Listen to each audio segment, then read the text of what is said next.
guys. I still feel weird about talking to a camera with no one around. But this is vlog number 2. So I'm gonna do a garden tour today and give you guys like an in-depth view of what I have going on in the garden. I'm also on TikTok. So this isn't like a plug, like, hey, come follow me on TikTok. But if you want to, you can find me at Squire Studio. So, on TikTok, every week I do a 60-second garden tour. So today I'm going to do like a more in-depth look at what I'm doing, what I'm growing, what my plans and intentions are. But first,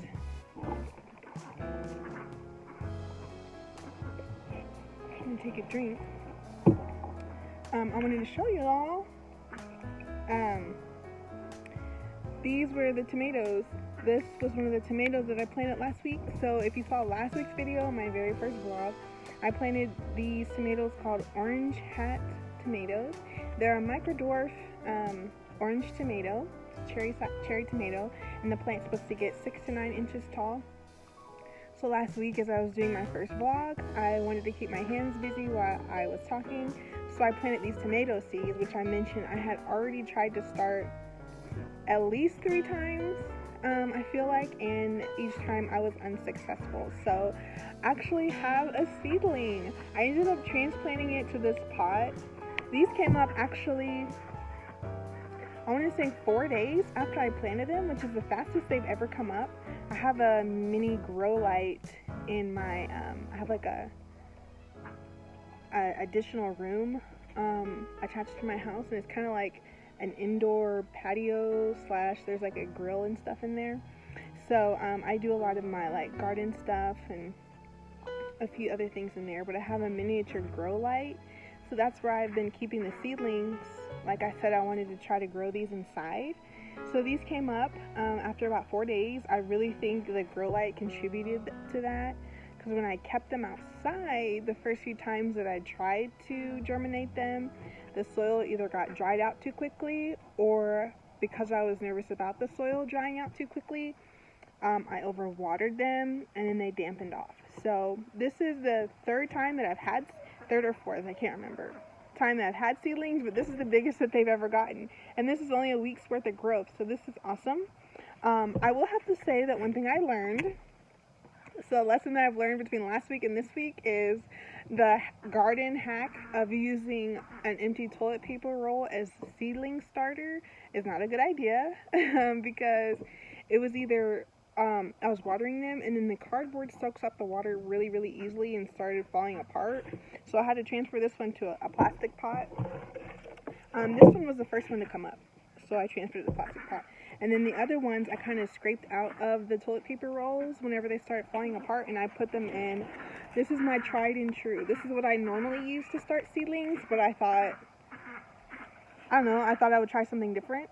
So I use these styrofoam egg cartons to just reuse so they don't end up in landfills. I mean, eventually I will throw them away when they start breaking down, but right now I use them multiple times and they've held up really well. So I just I either cut or melt holes in the bottom, and then I put my seed starting mix and my seedling in there. So I transferred them from the toilet paper rolls into this styrofoam egg carton, and they've been doing great. And I've kept them under the grow lights all week. I turn the grow lights, the last 2 nights I've been turning the grow lights off at night to save a little bit of energy and electricity. But previous to that, for like the first 4 days, I kept the grow lights on 24/7. And I think that's what helped them come up so fast. Because I want to say tomato seedlings sometimes can take 7 to 10 days to germinate, but these took less than a week. So I planted 7 seeds total, and somehow I got an additional seed in here. So 4. So out of the 7 seeds that I planted, I have 5 seedlings. So that's actually pretty good germination. So I'm gonna leave these in the egg carton. And then once they get a little bit bigger, I'll transfer them to pots like this. The thing about putting a really small seedling in a pot like this is it's really easy to overwater it, because this holds so much more water than the small seedling cells. So anyways, I'm super excited that those came up, and I really hope that I can grow them to fruition, till they actually start bearing fruit And then a couple of them I want to keep for us, and then a couple of them I want to try to sell at the farmer's market, or keep all the plants and sell the tomatoes at the farmer's market. I'm not sure which route I'll go yet, but yeah, I just wanted to give you guys an update on how the tomato seedlings were doing. They're doing awesome. I'm going to keep them inside just because the controlled environment is working really well for them. And then I'm going to keep them under the grow lights during the day. So with that being said, I'll go ahead and walk you guys through the garden and show you what's going on. I just have to say that I understand why vloggers use tripods and selfie sticks, because I have this like 2-inch tripod and I have been trying to get a good angle of this bed for a good 10 minutes, but here's the pak choi. This is what it's looking like. I'll flip the camera around so you guys can see what's going on. But this is the pak choi. It's been in this bed for probably about 2 months, and it's going to seed now. So that's when you see these little buds, these will turn into flowers, and then the flowers will turn into seed pods. So this kind of looks like broccoli because they're in the same family. Pak choi, cabbage, broccoli, they're all in the same family. So these are going to seed, and normally if a person is not planning on saving seed, then they would go ahead and rip these out of the ground, or harvest what's left and then rip them out of the ground, and then turn over the bed for something else or be done for the season. But I want to save the seeds, so I'm leaving a significant amount of foliage on them, because they say, which I don't know from personal experience, but they say once it starts going to seed, then the leaves have a bitter flavor to them. So I'm not going to harvest the rest of the leaves to eat. I'm just going to leave them on here so they can photosynthesize and easily make flowers and seeds. So this is what it's looking like. I'm really eager to see what the seed pods are like. But over here you can see that this one has already developed a little yellow flower. So super pretty. Once that's pollinated, then it'll start to make seed. This little guy was some pak choi I put in for a succession plant, but I think I waited too long. So it's obviously way smaller than the other ones. It's really stunted, and the caterpillars and probably roly-polies have been munching away on it. But yeah, some of these do have bug damage, but they still look pretty healthy. Okay, so there's the pak choi bed, and then next to the pak choi bed is where we have beets. This originally was just a pathway. I was trying to make this into a pathway, but the beets were ready to be seeded, so I didn't have a bed ready for them. So I went ahead and dug this small one and decided I didn't need such a large pathway, but I can't tell you how many times I've fallen in this bed and that one. So I don't know. I'm debating about whether or not I want to keep this or go ahead and make it a pathway again, but we shall see. I'll bring you in close so you can see what the beets are looking like. Okay, so here's an up-close view of the beets. You can eat the beet greens, and I plan on harvesting the greens for salads. I saw on YouTube someone say that you can saute them like you would spinach. You can use them as a substitute for spinach, and they taste really good. So you can harvest beet greens as cut and come again. So that means I can cut off most of these leaves, leave like 1 or 2, so it can still photosynthesize, and then it'll regrow more. And then as it's doing that, a beet will develop. If I don't leave enough leaves on it though, the quality of the beet won't be that good. So just a little beet information for you if you plan on growing beets at any point. But you see I have a lot of grass in here that I plan on covering this up with cardboard and then wood chips so that the grass doesn't overtake these beds. But I'll just bring it in close so you can see a good view of the beets. There's quite a few in here, and some of them getting covered with mulch. And then I planted garlic here. I'm not 100% sure if I planted it correctly or not, but I guess time will tell. Okay, so this is the beet bed. So we have our pak choi, and then we have our beets. And then over here, this is where the green beans were previously. This needs to be watered. So this is the Bloomsdale spinach. And this is what it looks like. And me and my two oldest boys put these seedlings in like a week and a half ago, maybe 2 weeks. I think it was 2 weeks ago. We put these spinach seedlings in, and they're doing okay. The last few days have warmed up, so the spinach normally likes cold weather. So it's still, it's doing just fine, but I think it would be doing even better if it was actually cold in November. But I'm okay with the temperatures as they are right now. So yeah, I'm okay with the temperatures as they are right now because I'm actually still trying to grow sunflowers, and sunflowers are a heat-loving plant, so they are just look at this. My ducks are eating my broccoli plant, which I was going to show you guys in a minute.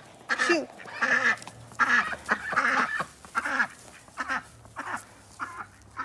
I was going to show you guys my broccoli plant in a minute, but I will go ahead and show it to you so I can cover it and keep the ducks away. They had a taste of this the other day, and now they keep coming back.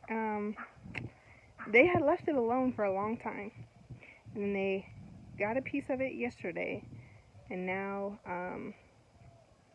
they know what they were missing. So I'll show you what the broccoli plants look like, and then I'm going to cover them so the ducks will leave them alone. I had 5 of them. Two of them got dug up by a stray cat, and then one of them, I think it just dampened off. So these are the ones I have left, and they barely get any sun during the day. I didn't realize when I originally planted them over here.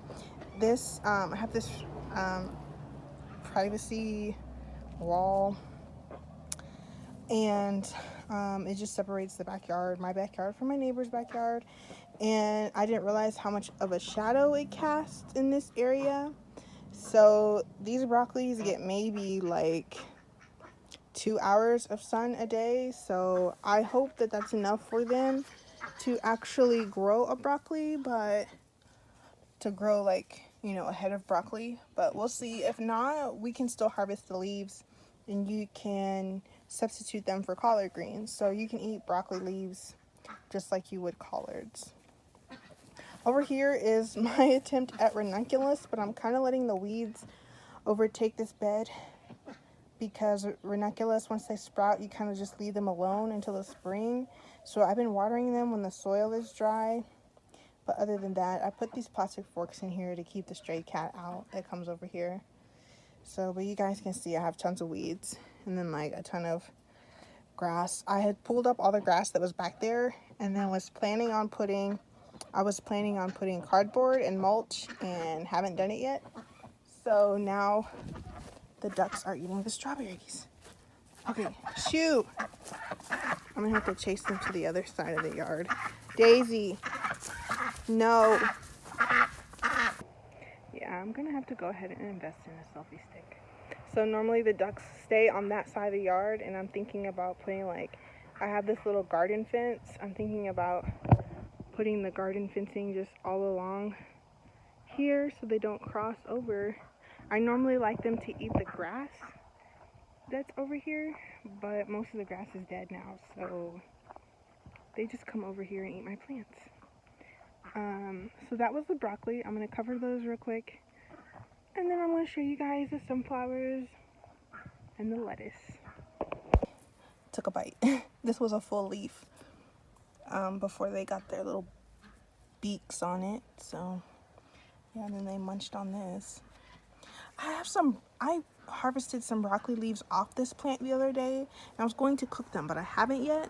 So they're sitting in the fridge. I think I might just bring them out for the ducks, but I'm nervous if I do, then they'll be like, oh, we know where that is. So I'm just gonna cover this with this empty kitty litter bucket. I'm trying to do it one-handed. Nope, can't do it. One moment. Okay, so that's covered. And they probably won't try to climb in the bed to get to that one. I wanted to show y'all real quick. That is a lettuce. I guess there was a lettuce seed in with my ranunculus, and I transplanted it out thinking it was a flower. Like, oh, what kind of flower is this? Is this an anemone? Because the corms look similar, but no, it's a lettuce. So actually it's probably big enough I can harvest some off of it, but I might let it get a little bit bigger because it's not getting any sun right now, so I don't know how much it will actually regrow if I harvest it. But that's over here on this side of the yard. And then there's my seedling table, and I'm going to show y'all these sunflowers, and those were the strawberries that they were just eating. But then over here I have lettuces, and then my pak choi is back there. So I'm going to show y'all the sunflowers real quick. Note to self, do full garden tours closer to the evening when the sun is not as high. Okay, I'm going to show you guys the sunflowers.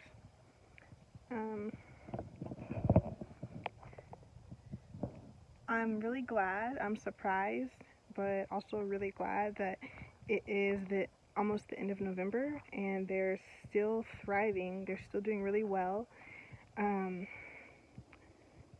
I didn't know if I was, this is my first year growing a garden, so I didn't know if I was cutting it too close to winter, but so far they're still doing really well, and they're probably going to bloom here pretty soon. A lot of them are starting to get buds, so I'm thinking, it's the end of November, almost December, and I still have sunflowers coming, so I know for this upcoming spring and next fall that I'll probably be able to squeeze in some flowers again towards the end. So I'm going to give you guys a close-up of these.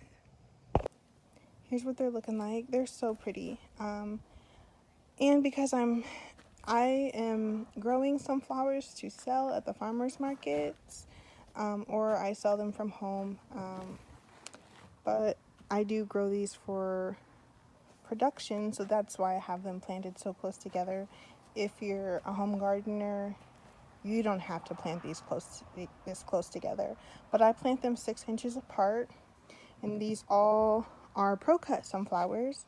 They're a mix called Fall Medley, and so there was just over 50 in this bed when I started, but some of them dampened off, so I think maybe just 2 or 3. So like there's a space, there was one right there, but I pulled that one out after it dampened off, and then I think there might have been one here at the end. But other than that, they're all doing really well. One thing that I've discovered about this New Mexico, gardening in New Mexico, because I would watch gardeners in other states, a lot of them from further north than I am, and they would talk about being able to water every other day, every 2 days, or only twice a week. And I tried that when I first started this gardening journey, and a lot of my stuff died because New Mexico is entirely too hot.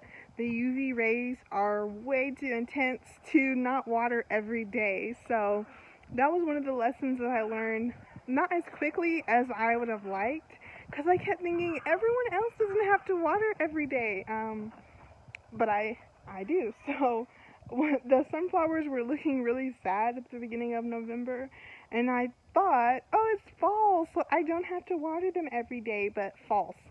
If I don't want to water every day, then the days that I do water, I have to water very deeply and not just, normally I hand water with a little watering can, so I have to use the hose and actually give them like a good drink if I want to go, if I want to skip watering the next day. So that's one thing I learned. But I'm going to give you another close-up on the sunflowers so you can see some of them budding up.